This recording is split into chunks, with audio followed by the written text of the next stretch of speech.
1,00,000 మంది శివభక్తులతో కలిసి మహారుద్రాక్ష పూజలో పాల్గొనండి. వెంటనే కాల్ చేసి మీ పేరును నమోదు చేసుకోండి.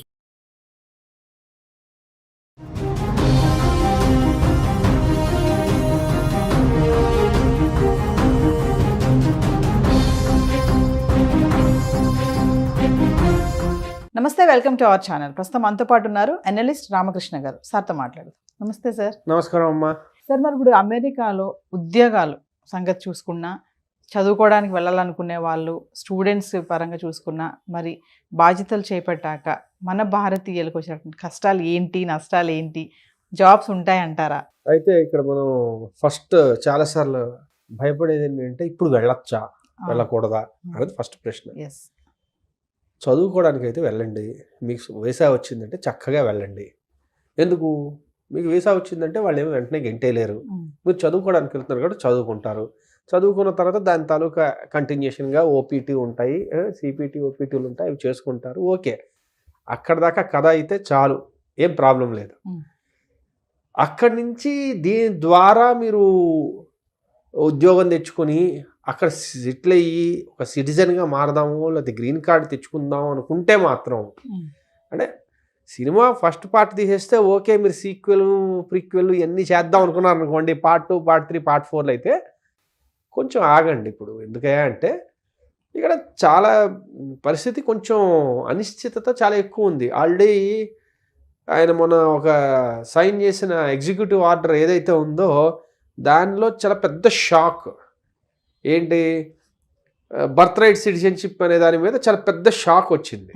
దానివల్ల ఏంటంటే వెంటనే మనం ఏమీ నిర్ణయం తీసుకోలేము. కాబట్టి అలాంటి బెనిఫిట్ కోసం మీరు వెళ్దాం అనుకుంటున్నారు అనుకోండి, మీరు ఆగాలి.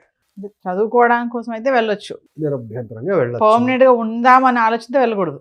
వెళ్ళకూడదని కాదు, అది అవుతుందో లేదో తెలియదు కాబట్టి మళ్ళీ తర్వాత డిసప్పాయింట్ అవ్వడితే అది మీ ప్రాబ్లం. టెంపరీ అయితే ఓకే. అది అంటే ప్రస్తుతానికి ఇది ఎలా చెప్పచ్చు అంటే, ప్రొడ్యూసర్ మీకు ఫస్ట్ పార్టీకే ఫైనాన్స్ ఇచ్చాడు, 2, 3, 4 పార్టీలకి ఫైనాన్స్ లేదు, తీయొద్దు. అది దాని గురించి ఎక్కువ ఊహించేసుకుని కథ రాసేసుకుని వాళ్ళందరికీ అడ్వాన్స్లు ఇచ్చేసి వెయిట్ చేయొద్దు. ఎందుకంటే చెప్పలేం. అది ప్రస్తుతానికి అంటే బాగా జనాలకు ఈజీగా అర్థమయ్యే భాషలో చెప్పాలంటే ఇలా ఉంటుంది. మరి వాట్ అబౌట్ జాబ్స్ సార్? మరి అక్కడ ఉద్యోగాలు ఉన్నాయా? అసలు ఉద్యోగాలు ఉన్నాయా అంటే ఆర్థిక మాంద్యం ఉందండి, ఉద్యోగాలు తక్కువ ఉన్నాయి.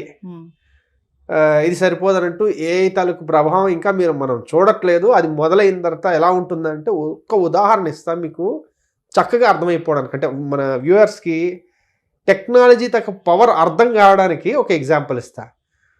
1998లో అనుకుంటా స్టీవ్ జాబ్స్, యాపిల్ ఫౌండర్, ఆయన వైఫై ఎనేబుల్డ్ ల్యాప్టాప్ అనేది ఎలా వర్క్ అవుతుందో చూపించడానికి ఒక ఎగ్జిక్యూషన్, ఒక పర్టికులర్ వాళ్ళ టెక్నాలజీ ఇవి ఉంటాయి కదా ఈవెంట్స్లో చూపించాడు, ప్రజెంట్ చేసి.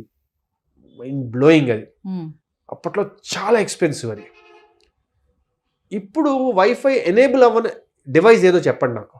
ఓకే, సో 26 ఏళ్లలో ప్రపంచం మొత్తం మీద అయ్యే ఎలక్ట్రానిక్ డివైస్ ఏవైతే ఉన్నాయో అన్నీ వైఫై ఎనేబుల్డ్ ఉన్నాయి. అంతే కదండి. ఒక టెక్నాలజీ ఇంత ఫాస్ట్గా వెళ్ళడం అనేది చాలా నార్మల్.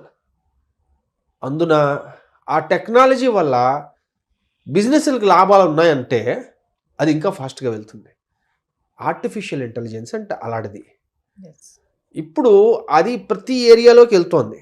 వెళ్ళడం వల్ల ఏంటంటే ప్రతి ఏరియాలో ఒక పని జరగాల్సిన టైం లైన్స్ స్క్వీజ్ అయిపోతున్నాయి, కావాల్సిన రిసోర్సెస్ తగ్గిపోతున్నాయి. అంటే ఒకవేళ 10 మంది కావాలంటే ఇప్పుడు 4 చాలన్నట్టుగా.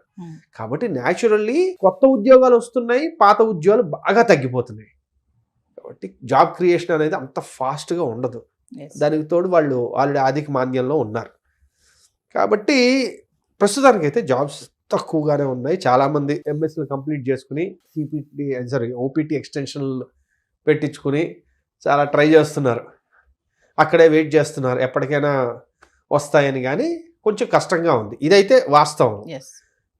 ఈ అడ్మినిస్ట్రేషన్ దృష్ట్యా ఎలా ఉంటుందనేది ఒకసారి ఆలోచించుకుంటే, మనం అనుకున్నాం లాస్ట్ టైం ఒకసారి మాట్లాడుకుంటున్నప్పుడు, ఇంకా అధ్యక్ష ఇవి ఎన్నికలు జరగాలి, జరిగిన తర్వాత ఎవరు వస్తారో అన్న దాన్ని బట్టి కంపెనీలు నిర్ణయించుకుంటాయి మేము ఇన్వెస్ట్ చేయాలా వద్దా అన్నది. సో ఇప్పుడు తెలిసిపోయింది, ట్రంప్ గెలిచేశాడు, ట్రంప్ అధికారంలోకి కూడా వచ్చేసాడు.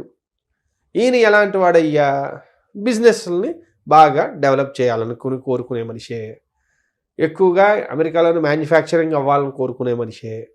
కాబట్టి ఆయన జాబ్ క్రియేటరే. As a businessman is a job creator.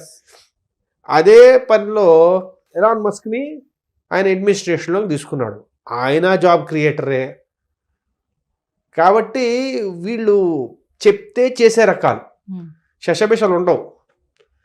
ఒకటి. రెండోది ఏంటంటే బిజినెస్ డెవలప్ అయితేనే ఎకానమీ డెవలప్ అవుతుందని చాలా ప్రగాఢంగా విశ్వసించేవాళ్ళు వీళ్ళు.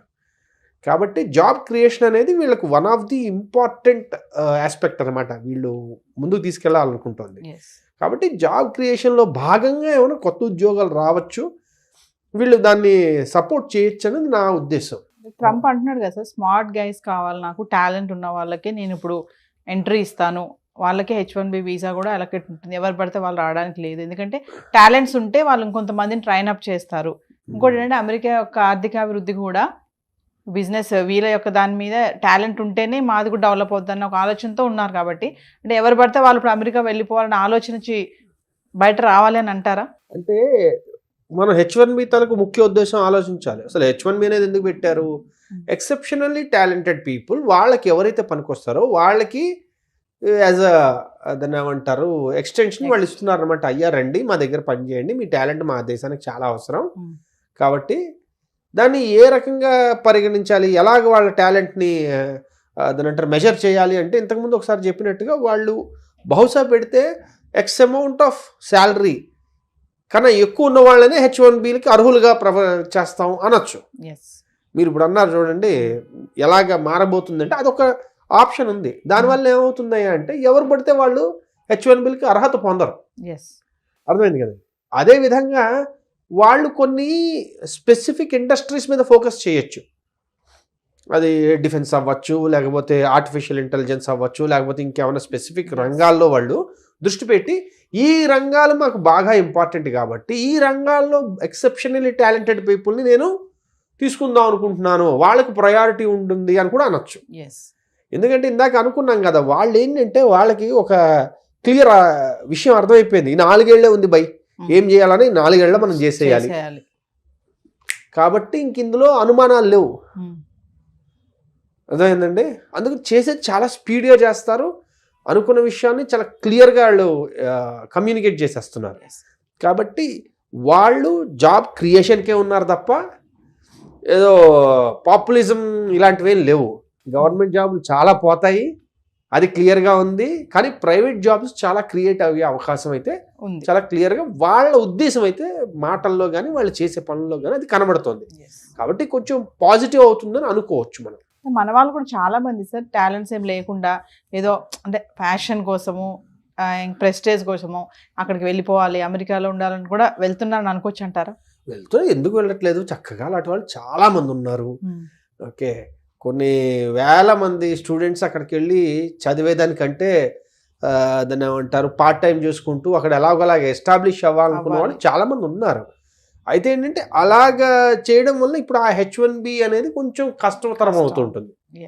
అది చూడాలి సార్ మరి ఇవన్నీ కూడా మరి ఎలా అమల్లోకి వస్తాయో. అంటే ఒకటి దాన్ని ఏమంటారంటే మనం ఎక్కువ కాలం వేచి ఉండక్కర్లేదు. ఇంకా వీళ్ళవి ఏవైనా విధి విధానాలు చాలా ఫాస్ట్గా ఉన్నాయి, డెసిషన్స్ ఏదైనా చూసుకుందాం చల్ అని. కాబట్టి దానివల్ల అయితే హిట్ లేదా ఫట్, ఇంక ఇందులో మధ్యలో ఏమి ఉండదు, ఏది ఉండదు, ల్యాగ్ చేయడం ఏం లేదు, ఇంకా ల్యాగ్ ఏం లేదు అసలు. ఈ 4 years లో ట్రంప్ ఏమనుకున్నాడు అది చేసేయాలి. అట్లీస్ట్ ఫస్ట్ 6 months చాలా స్పీడ్ ఉంటుంది. ఆ తర్వాత ఏమవుతుందంటే ఇప్పుడు ఎక్కడైనా అలానే జరుగుతుంది. ముందు 6 నెలల్లో వాళ్ళు అనుకున్నవన్నీ దడ చేసేస్తారు. ఆ తర్వాత వాటికి వచ్చే దాని అంటారు రెస్పాన్సెస్ కానీ, లేకపోతే బ్యూరోక్రాటిక్ హర్డిల్స్ కానీ, లేకపోతే లీగల్ హర్డిల్స్ కానీ, ఇవన్నీ వాళ్ళు దాటుకుంటూ వాళ్ళు అనుకున్నవి చేయడానికి పడుతూ ఉంటుంది. అప్పుడు స్లో డౌన్ అవుతుంది. కానీ దాని తాలూకు ఇంపాక్ట్ అయితే మనం పడాల్సిందే, దెబ్బ పడిపోతుంది, అదైతే ఖాయం. ఓకేనమ్మా.